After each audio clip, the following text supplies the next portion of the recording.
अब हम प्रॉब्लम देखेंगे hydrostatic force on inclined surfaces पे। तो देखिए सबसे पहले हम प्रॉब्लम नंबर 16 देखते हैं। तो देखिए इस प्रॉब्लम में क्या कह रहा है, हम सीधे प्रॉब्लम पे आएंगे।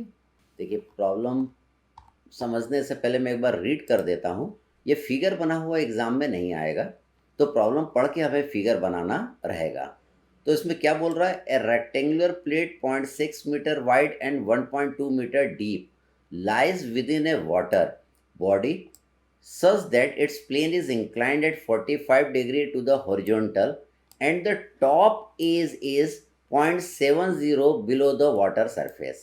जो टॉप सरफेस या आपका टॉप एज जो है वो 0.70 metre below the water surface है। Determine the total pressure force on one side of the plate and the location of the centre of pressure. ये दो चीज़ आपको निकालना है। तो देखिए आपका फिगर कुछ इस तरीके से है।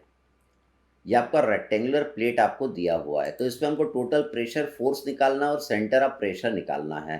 तो देखिए इधर से जब आप देखेंगे रेक्टेंगल को तो इस तरीके का आपको नज़र आ रहा है। ठीक है, हम इसको साइड व्यू से देखेंगे तो आपको एक लाइन नज़र आएगी। ठीक, तो इस पर हमको क्या निकालना है, टोटल प्रेशर फोर्स निकालना है। तो देखिए टोटल प्रेशर फोर्स क्या होता है, rho g A h bar. Density of water आप जानते हैं 1000, g 9.81। A is the area of rectangle, that is 1.2 into 0.6 कर देंगे तो देखिए एरिया ऑफ द रेक्टेंगल आपका इतना निकल के आ जाएगा। ये देखिए एरिया ऑफ रेक्टेंगल। और इसमें एच बार बहुत इंपॉर्टेंट है। एच बार क्या है, ये रेक्टेंगल की सेंटर ऑफ ग्रेविटी है, इसकी दूरी हमको ऊपर से लेना है, इसको हम क्या बोलते हैं, एच बार बोलते हैं।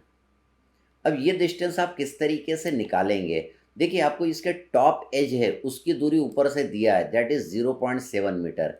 This is our 0.7 metre. इस पीले ट्रेंगल को आप ध्यान से देखिए। इस पीले ट्रेंगल का ये जो आपका एंगल होगा ये 45 डिग्री होगा। इस पीले वाले ट्रेंगल का हमको क्या डिस्टेंस निकालना है, ये वाला डिस्टेंस। मान लीजिए इसको मैंने क्या बोला, परपेंडिकुलर बोला, इसको परपेंडिकुलर। अब इतना डिस्टेंस कितना होगा, 0.6 मीटर होगा, क्योंकि रेक्टेंगल यहाँ से लेके यहाँ तक ये आपका रेक्टेंगल है, तो ये पूरी लेंथ इसकी कितनी है, 1.2 मीटर। तो ये आधा कितना होगा, 0.6 मीटर आपका होगा। तो ये एंगल कितना आपका 45 डिग्री है। This is 45 degree. हम क्या लगाएंगे, साइन 45।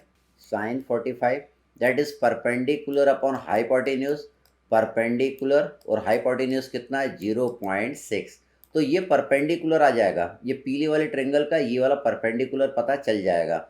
ये परपेंडिकुलर आपका कितना आ जाएगा, दैट इज 0.6 साइन 45। अब ये जो परपेंडिकुलर आपका निकला है उसमें आप 0.7 को ऐड कर देंगे तो आपका एच बार निकल के आ जाएगा। तो देखिए 0.6 साइन 45 प्लस मैंने 0.7 किया है, तो this is our value of h bar. H bar कौन सा डिस्टेंस है, यहाँ से लेके इसकी सेंटर ऑफ ग्रेविटी तक का दूरी को हमने क्या बोला है, एच बार बोला है। तो उसके लिए हमने ये निकाला, ये वाली साइड निकाला है, इसमें कितना करा है, 0.7 जोड़ दिया है। तो इसमें टोटल प्रेशर फोर्स आपका इतना निकल के आ जाएगा। अब हमें निकालना है सेंटर ऑफ प्रेशर। देखिए टोटल प्रेशर फोर्स यहाँ पे लगेगा, रो जी ए एच बार लगेगा। हमको निकालना है ये एच बार कितना आएगा, ओ सॉरी एच एस्ट्रिक कितना आएगा। एच बार तो हमने निकाल लिया, ये इतना आएगा। एच एस्ट्रिक कितना आएगा जहाँ पे टोटल प्रेशर फोर्स लगेगा। तो देखिए टोटल प्रेशर फोर्स, ये सेंटर ऑफ प्रेशर अगर आपको निकालना है तो उसका फॉर्मूला क्या है, I g sine square theta upon A h bar plus h bar. H bar आप समझ गए हैं, एरिया ऑफ रेक्टेंगल आप जानते हैं, थीटा आपको दिया है 45 degree, theta is given 45 degree, खाली आई जी निकालना है। तो देखिए किस एक्सिस के ओर आई जी हम निकालेंगे, इस वाले एक्सिस के ओर निकालेंगे, इस वाले, वो एक्सिस जो इस आई जीरो के पैरेलल है। क्योंकि जब हमने इसका डेरिवेशन किया था तो ये आपका आई जीरो वाला एक्सिस था, आई जी वाला एक्सिस आपका ये है। ठीक, अब इस वाले एक्सिस के ओर आपको इसका मोमेंट ऑफ इनर्शिया निकालना है। तो देखिए इसने किसको काटा, 1.2 को काटा, तो हम 1.2 का क्यूब करेंगे। तो रेक्टेंगल का एम आई आप जानते हैं, बी डी का क्यूब बाय 12। तो डी कौन सा होता है जिसको ये काटता है, तो हमने लिखा 0.6 इंटू 1.2 का क्यूब बाय 12, तो ये आई जी आपका आ गया। अब इस वाले फार्मूले में हम वैल्यू पुट कर देंगे तो एच एस्ट्रिक आपको इतना मिल जाएगा। फिर हम अगला प्रॉब्लम देखते हैं। ये पहला प्रॉब्लम में हमने क्या लिया, रेक्टेंगल को लिया, अब सेकंड में देखिए हम सर्कल को ले रहे हैं। क्या दे रहा है, a circular plate of diameter 0.75 metre is immerse in a liquid of relative density दिया है 0.8, तो डेंसिटी कितना होगा 0.8 इंटू 1000 करेंगे, with its plane making an angle of 30 degree with the horizontal. The centre of the plate is at a depth of 1.50 metre. देखिए centre of gravity की position आपको दिया है, इस बार आपको दिया है below the free surface. Calculate total force on one side of the plate and the location of centre of pressure आपको निकालना है। तो देखिए इसका फिगर इस तरीके से बनेगा, ये मैंने फिगर बनाया है। तो ये सर्कल है, आप इधर से देखेंगे तो ऐसा गोला दिखेगा, साइड से देखने पर ये क्या दिखेगा, सर्कल, आपको एक लाइन नज़र आएगी। तो ये सेंटर ऑफ ग्रेविटी है सर्कल की, ठीक है। इसकी दूरी ऊपर से आपको एच बार दिया है, दैट इज़ 1.5 मीटर। इसकी स्पेसिफिक ग्रेविटी दिया है वाटर की, और इसका डायमीटर आपको दिया है 0.75 मीटर। तो टोटल प्रेशर फोर्स इस पर कितना लगेगा, that is rho g A h bar, इतना लगेगा। Rho 0.8 into 1000, g 9.81, A is the area of this circle. इसका एरिया कितना होगा, आइधर लिखिए पाई आर स्क्वायर लिखिए, या लिखिए पाई डी स्क्वायर बाई 4 लिखिए, दोनों से आ जाएगा। तो मैंने यहाँ पे क्या करा, पाई डी स्क्वायर बाई 4 कर दिया एरिया निकालने के लिए। एच बार आपको दिया हुआ है, एच बार कितना दिया, 1.5। इसकी सेंटर ऑफ ग्रेविटी की दूरी दिया वाटर के फ्री सरफेस से। तो देखिए इस पर टोटल प्रेशर फोर्स इतना निकल के आ जाएगा। अब हमें क्या निकालना है, टोटल प्रेशर फोर्स कहाँ पे लगेगा, ठीक है। टोटल प्रेशर फोर्स कितना लगेगा वो आपने निकाल लिया, अब वो कहाँ पे लगेगा वो निकालना है, ठीक है। ये आपका एफ लग रहा है। हम जानते हैं सेंटर ऑफ प्रेशर जो रहता है वो सेंटर ऑफ ग्रेविटी के नीचे आता है। अब ये हमको ये एच एस्ट्रिक निकालना है। ये एच एस्ट्रिक इंक्लाइंड प्लेन के लिए हम जानते हैं क्या होता है, I g sine square theta upon E h bar plus h bar. I g इस सर्कल का मोमेंट ऑफ इनर्शिया इस एक्सिस के अबाउट, जो कि आई जीरो के पैरेलल है, जो कि आई जीरो के पैरेलल है। तो इस एक्सिस के अबाउट आप मोमेंट ऑफ इनर्शिया जानते हैं सर्कल का, that is pi D to the power 4 upon 64। इसका डेरिवेशन हमने मैकेनिक्स में किया था। तो देखिए आई जी हमने निकाला pi D to the power 4 upon 64, diameter is given to you that is 0.75 metre. H bar आपको प्रॉब्लम में ही दिया है, एरिया ऑफ दिस सर्कल हम जानते हैं पाई डी स्क्वायर बाई 4। तो आपको तीनों वैल्यू पता चल गई, आई जी पता चल गया, थीटा आपको दिया है, एरिया आपने पता कर लिया, एच बार आपको दिया हुआ है, इसमें हम वैल्यू पुट कर देंगे सारे। तो you will get the value of H asterisk that is 1.505 metre आपको मिल जाएगा। फिर हम अगला प्रॉब्लम देखते हैं, प्रॉब्लम नंबर 19 देखते हैं। तो देखिए इसमें क्या बोल रहा है, a circular plate 3 metre diameter is immersed in water in such a way that its greatest and least depth below the free surface of water is 4 meter and 1.5 meter respectively. Determine the total pressure on one face of the plate and position of center of pressure निकालना है। तो देखिए यहाँ पे जो circular plate दिया है उसका एंगल नहीं दिया है, उसने क्या दिया है, ग्रेटेस्ट डेप्थ और लीस्ट डेप्थ आपको दिया है 4 मीटर और 1.5 मीटर। तो पहले हमको इसका एंगल निकालना पड़ेगा जो आपका सर्कुलर प्लेट है। तो देखिए यहाँ पे मैंने फिगर बनाया है इसका। तो देखिए आपका जो सर्कुलर प्लेट है वो ये रिप्रेजेंट कर रहा है, ये देखिए ये सर्कुलर प्लेट है आपकी, साइड व्यू में देख रहे हैं आप, ये आपको इंक्लाइंड लाइन देख रहा है। यहाँ से देखेंगे तो आपको कैसा नज़र आएगा, सर्कल नज़र आएगा।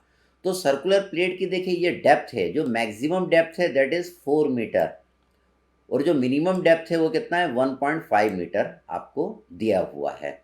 तो पहले आपको ये एंगल थीटा निकालना पड़ेगा कि ये एंगल थीटा कितना आएगा। ये एंगल थीटा इस थीटा के बराबर आएगा, ये दोनों करस्पॉन्डिंग एंगल्स हैं, ये दोनों आपके बराबर आएंगे। तो देखिए ये थीटा निकालने के लिए हम क्या करेंगे, यहाँ पे एक राइट एंगल ट्रायंगल बना देंगे। इस राइट एंगल ट्रायंगल का ये वाली साइड आपको मालूम है, कैसे मालूम है, टोटल ये 4 है, 4 में से 1.5 को आप माइनस कर दीजिए, तो इसका हाइट जो आएगा, जो परपेंडिकुलर आपका आ जाएगा दैट इज 2.5 मीटर आ जाएगा। और देखिए ये वाली साइड दिया हुआ है आपको, ये सर्कल के डायमीटर के जितना होगा, ये आपका कितना है 3 मीटर। तो देखिए एंगल के सामने वाली साइड क्या होता है, परपेंडिकुलर होता है। हम साइन थीटा लगाएंगे, साइन थीटा क्या होगा, परपेंडिकुलर अपॉन हाइपोटेन्यूज। तो देखिए sine theta equal to 2.5 divided by 3, इससे आपका थीटा निकल गया। कौन सा थीटा पता चल गया, वो थीटा पता चल गया जिस थीटा पे ये आपका जो सर्कल है, ये आपका सर्कल है वो इंक्लाइंड है, ये 56.44 डिग्री पे ये वाला सर्कल आपका इंक्लाइंड है। अब देखिए हमको इस पर टोटल प्रेशर फोर्स निकालना है।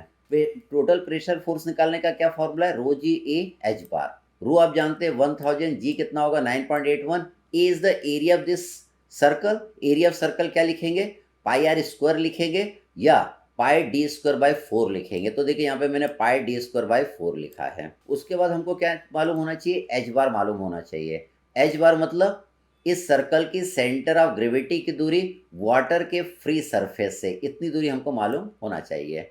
तो इतने डिस्टेंस पता करना है तो हम क्या करेंगे, ये P पता कर लेंगे। इस P में हम 1.5 को ऐड कर देंगे। इस P में हम क्या करेंगे, 1.5 को ऐड कर देंगे तो you will get the value of H बार। तो देखिए ये एंगल आपको पता है, ये थीटा आपको पता है, और ये जो साइड है ये आपकी 1.5 होगा, ये आधा होगा। पूरा कितना है, ये आपका 3 है, 3 का आधा कर दीजिए तो ये 1.5 होगा। हम इसमें क्या लगा देंगे, साइन थीटा।